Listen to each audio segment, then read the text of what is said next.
Então, gente, olha, nós estamos vendo histologia vegetal, já começamos essa aula, já vimos que histologia é o estudo dos tecidos das plantas, e nós estamos bem no início. O que a gente viu de muito importante na aula passada? Foram os meristemas, que são tecidos embrionários, são os tecidos que vão originar a planta todinha, certo? Então, aquele tecido embrionário que já vem junto com a semente, lá no embrião, se chama meristema primário.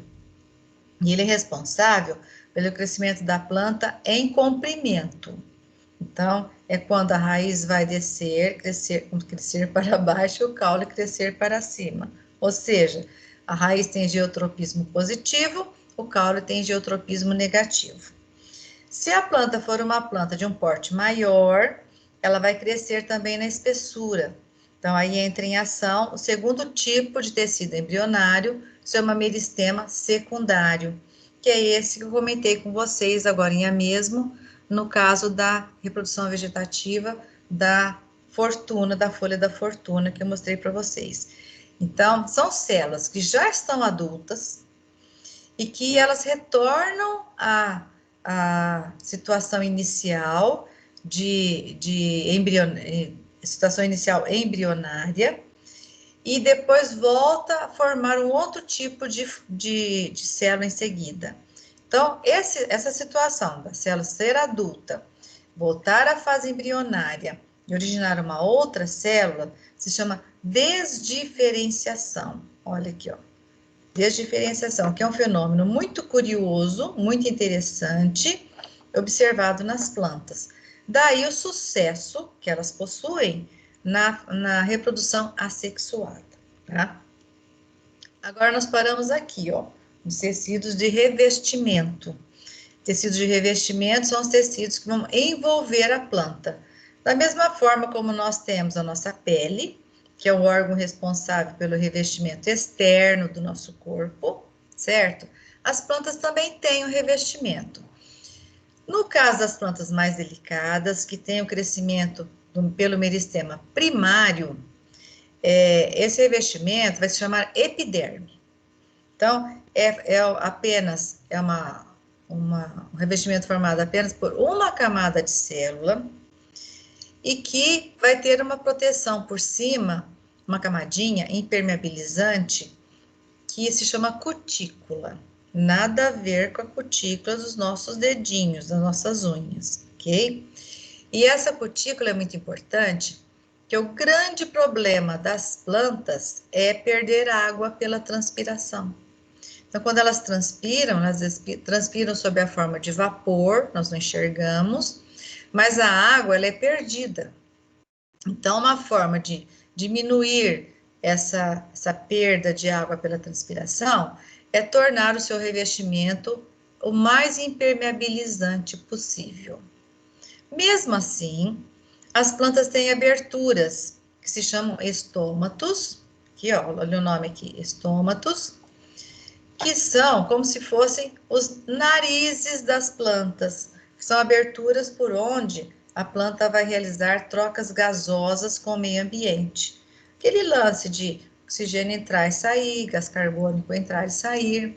Cada vez que o estômago se abre, vaza vapor de água, certo? Então, tem todos esses problemas que a planta tem que lidar no seu dia a dia, tá? A planta também tem problemas, vocês estão vendo? Além disso, a epiderme pode apresentar pelos, que também são chamados de tricomas. Olha que chique. Existem umas plantas decorativas que têm umas folhas todas peludinhas. É muito bonitinho. Os pelos bem longos, brancos, né? A finalidade dos pelos é desviar os raios solares, porque os raios solares incidindo sobre as folhas, se eles baterem em cima de um pelo, por exemplo, ele desvia e não atinge a superfície da folha. É uma defesa que a planta tem. E nós temos também, como já estamos falando de revestimento geral da planta, nós não podemos esquecer da raiz. E a raiz, então, tem os famosos pelos absorventes, que é por onde entram, onde ela absorve a água e os sais minerais do solo. Beleza. acho que eu já, não sei se eu já expliquei para vocês, que na aula passada a gente viu a parte da epiderme. Ou não, deixa eu ver aqui. Não, nós estamos vendo agora. A nossa pele também tem uma camada chamada epiderme. Nossa pele é formada pela epiderme e pela derme, certo? Inclusive a epiderme, ela é formada por células que estão sempre se reproduzindo, uma camada germinativa, e essas células têm uma durabilidade mais ou menos de 1 mês. E à medida que elas vão sendo produzidas, elas vão sendo empurradas pelas outras mais jovens para a parte mais externa da pele, e elas vão se queratinizando, vão se impregnando de queratina, que é uma substância impermeabilizante, e que dessa maneira, então, dá essa característica da nossa pele, de ter uma resistência, de ser impermeabilizada, isso é por conta da queratina. Só que como essas células começam a sofrer uma impregnação de queratina, as células morrem. Então, por isso que a epiderme, nossa, né, ela é formada por células mortas queratinizadas, que estão sempre se desprendendo e sendo substituídas gradativamente por outras, tá? Só para fazer um link entre uma coisa e outra aí para vocês, tá bom? Se a planta for crescer em largura por meio do meristema secundário, então a epiderme é substituída. Ela racha sozinha e aí entra em ação outro tipo de revestimento que se chama periderme. Então, a epiderme é do crescimento primário, a periderme é do crescimento secundário. Então, é um revestimento mais grosso, certo? Que a gente pode ver, por exemplo, no tronco das árvores, mais resistente e impermeável também, tá? E como é o revestimento do meristema secundário, o meristema secundário que aparece, ele recebe o nome de felogênio. Aqui, ó. E o felogênio é um tecido muito interessante, porque ele vai crescer para fora e para dentro na estrutura do caule ou da raiz. Então, por exemplo, observando esse desenho aqui, esse esqueminha, vamos prestar atenção só nessa parte de cima. Oh, gente, esqueci de maximizar, deixa eu aumentar aqui, desculpem. Então, aqui nós vamos ver só essa parte de cima aqui, ó. Nós temos, então, o meristema secundário, que se originou, que se chama felogênio, e é ele que vai originar as outras duas camadas, que juntos, os três, vão formar a periderme, tá? O felogênio cresce para dentro e vai originar células vivas, que se chama, constituem o feloderma, que colaboram no crescimento em espessura da planta, certo? Aí o caule vai ficar mais largo, a raiz também. E o felogênio pode ser produzido para fora, formando o suber. O suber é uma camada de células mortas, tá? E que foram impregnadas com uma substância chamada suberina. Então, a suberina vai se impregnando nas células, as células são sempre células suicidas. Por exemplo, as células da nossa epiderme se autoimpregnam de queratina e morrem. Aqui, as células do suber se autoimpregnam de suberina e morrem, tá? Então, o que nós conhecemos por casca das plantas na sua maior parte, é o suber, que é, então, essa camada formada por células suberificadas mortas, tá? Isso aqui vocês deixam para outro momento, tá, gente? Esses outros nomes aqui, beleza? Aqui embaixo eu coloquei uma foto de uma árvore muito curiosa que se chama corticeira ou sobreiro. E ela é típica da Europa, principalmente em Portugal, certo? Em Portugal existem plantações dessa corticeira. Verifiquem na foto que dá para ver várias outras aqui mais distantes, certo? Então, é uma árvore grande, como vocês podem ver, e ela produz uma casca muito grossa. Essa casca depois de uns 7, 8, 10 anos, ela mesma racha. Porque à medida que a planta vai crescendo em espessura, é como se a gente estivesse numa roupa muito apertada, né? Vai chegar um momento que a casca, que é morta, ela não acompanha o crescimento em espessura da árvore. Então, é onde ela se desprende e aí nasce outra nova em seguida. Então, a hora que essas placas dessa casca se desprendem, essas placas são arrancadas. Notem que existe até assim uma regularidade aqui na parte de que eles arrancam, eles não arrancam sem a planta permitir. Quando a planta começa a perder essa casca, então o pessoal vai lá e ajuda a retirar, tá? Então, aqui, por exemplo, aqui em cima, não foi necessário, não existe esse aproveitamento dessa casca, porque aqui deve ser mais fininha, então não compensa financeiramente aí no caso. Mas essas placas da casca dessa árvore vão formar o que a gente chama de cortiça, certo? A cortiça que é utilizada para fazer rolhas, que tem muita menina que tem sandálias com solado de cortiça, principalmente aquelas sandálias de plataforma, que são muito altas. Se fossem feitas de um outro material, a sandália ficaria muito pesada. Então, existe esse lance de que o solado pode ser feito de cortiça, certo? Para ficar mais leve, porque a cortiça é um tipo de tecido leve. Mas o que é a cortiça, então? É uma parte da casca de uma árvore chamada corticeira ou sobreiro, certo? Que representa um tecido vegetal morto, suberificado, certo? Bom, então está aqui.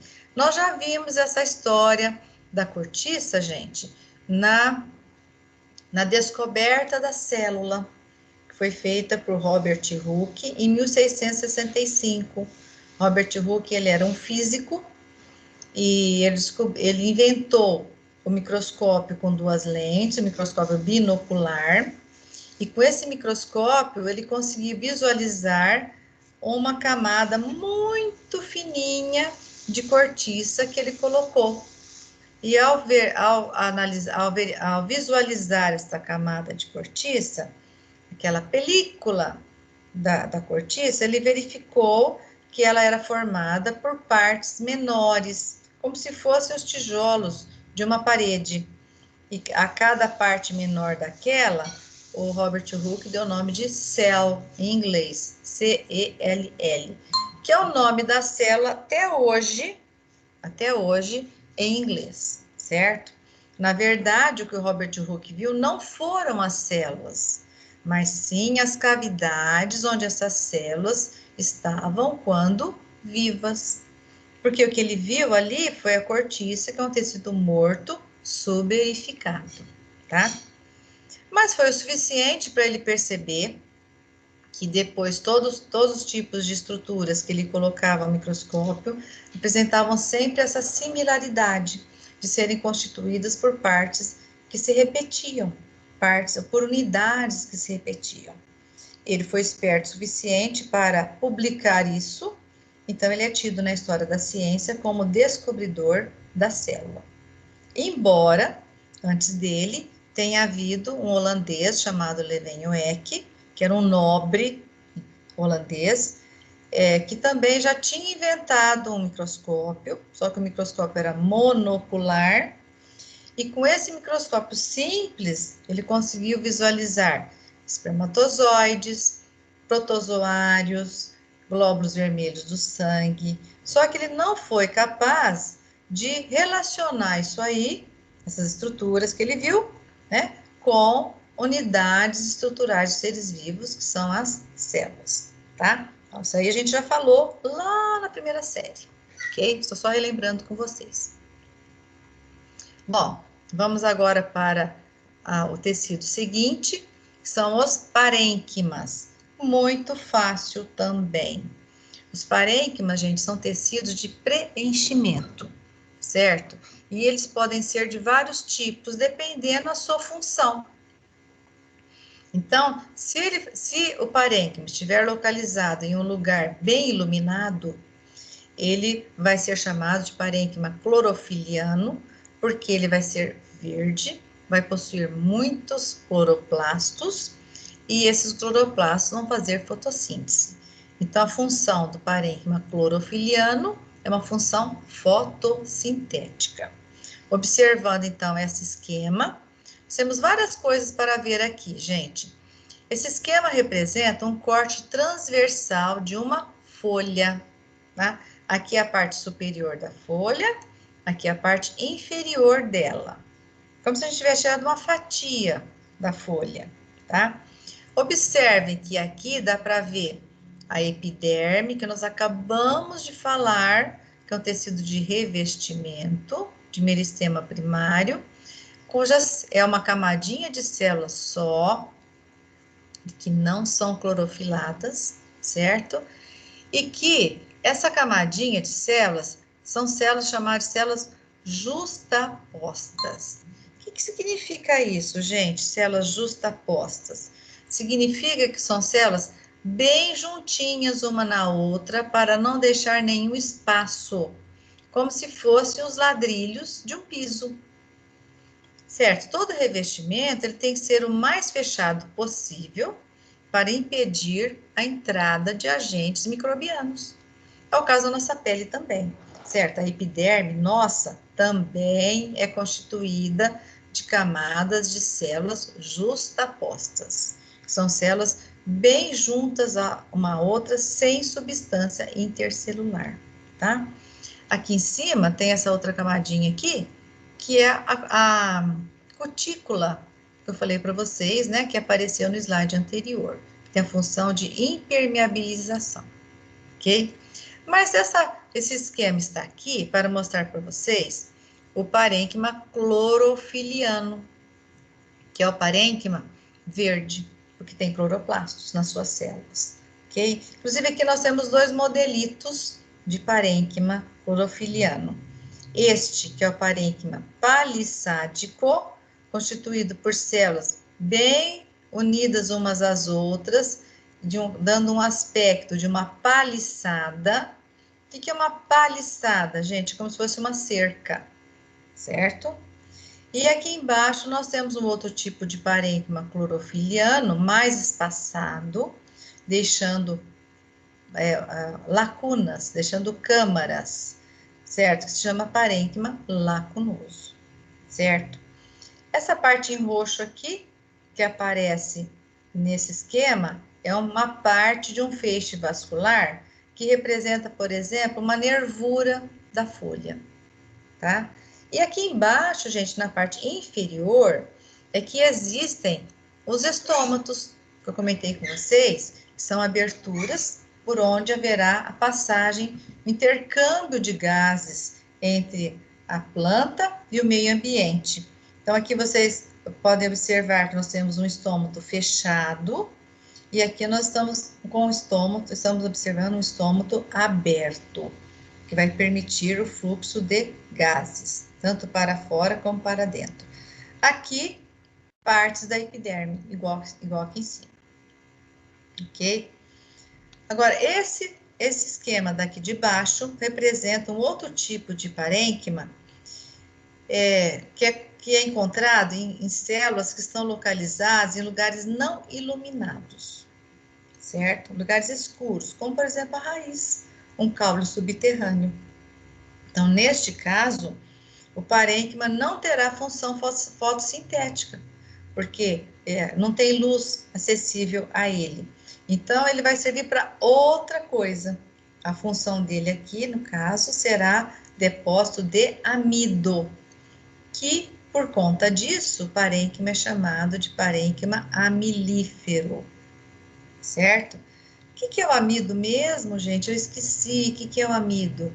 Amido é um tipo de carboidrato, é um polissacarídeo muito energético, que é uma substância de reserva das plantas. Quando a planta produz muita fotossíntese, ela fabrica muita glicose, ela não vai usar toda aquela glicose naquele momento, Então, ela reserva temporariamente essas moléculas de glicose em pacotes maiores, que são as moléculas de amido, certo? Lembre-se que a glicose, ela é um monossacarídeo e o amido é um polissacarídeo. Um amido, uma molécula de amido pode ser formada por centenas e até milhares de monossacarídeos. Então, o amido ele vai ficar reservado em lugares escuros da planta, formando um parênquima chamado parênquima amilífero, certo? Outra coisa que eu acho importante a gente lembrar, quando nós estudamos, a gente estudou organelas citoplasmáticas. O que a gente vê no citoplasma? Nós vimos que as células vegetais têm organelas exclusivas, chamadas de plastos, certo? E esses plastos, eles vão ser encontrados, então, de vários tipos. Se eles estiverem em um lugar colorido, em um lugar iluminado na planta, eles serão chamados de cromoplastos, entre os quais os mais importantes são os cloroplastos, que são os verdes, constituídos por clorofila. Mas nós temos cromoplastos de outras cores, como xantoplastos, que são amarelos e assim por diante. Então, daí nós temos todas as cores lindas, maravilhosas das plantas. Se a célula estiver localizada num lugar escuro, então os plastos se diferenciarão em leucoplastos. Leuco quer dizer incolor. E como, por exemplo, o caso do amiloplasto que está aqui, certo? Os amiloplastos é o nome das células que armazenam grãos de amido dentro do parênquima amilífero, certo? Temos também o parênquima aerífero, que vai reservar ar, como por exemplo, tomando como exemplo essa folha aqui, ela tem câmaras vazias, lacunas. Essas lacunas podem estar preenchidas de ar, no caso de uma planta aquática, em uma maior quantidade, e a planta, então, ela boia, ela é como se ela tivesse mini boias na sua conformação, então ela não vai afundar se ela estiver numa lagoa, assim por diante, beleza? E temos os parênquimas aquíferos, que são aqueles que vão reservar água em plantas que vivem em regiões áridas. As plantas que vivem em regiões áridas, muitas delas são chamadas de plantas suculentas, que hoje em dia, inclusive, estão muito na moda, porque são muito decorativas. Um exemplo de uma planta suculenta é o cacto. Então, são plantas que reservam água nos seus tecidos. Daí o nome do parênquima aquífero, ok? Chove no deserto, mas é raríssimo chover. Então, quando chove, as plantas absorvem o máximo de água que elas conseguem, pelas suas raízes, são bem ramificadas, e aí essa água vai ficar reservada dentro da planta, e a planta vai utilizando essa reserva gradativamente, ok? Provavelmente vocês já viram algum filme no qual o mocinho estava quase morrendo de sede no deserto, e de repente ele viu uma planta, aí ele pegou um facão, cortou a planta e colocou a planta assim na boca e ficou aqueles pingos daquela gosma horrorosa que ele come. Ele vai ingerir aquilo, que é uma reserva de água com outras substâncias da planta, lógico, certo? E aí, como ele é um mocinho, dá tudo certo e ele sobrevive, tá bom? E no fim, é aquela história de filme americano, vai dar tudo certo, no caso, tá? E aí, com essas e mais outras, pessoal, o nosso próximo assunto vão ser os tecidos de sustentação. Mas eu vou parar por aqui, porque o nosso tempo está acabando. Então, eu vou esperar aqui, esse assunto aqui vai ficar para a nossa próxima aula. Tecidos de sustentação, ok, pessoal? Então, eu vou minimizar a nossa apresentação aqui. vou interromper a nossa gravação, tá?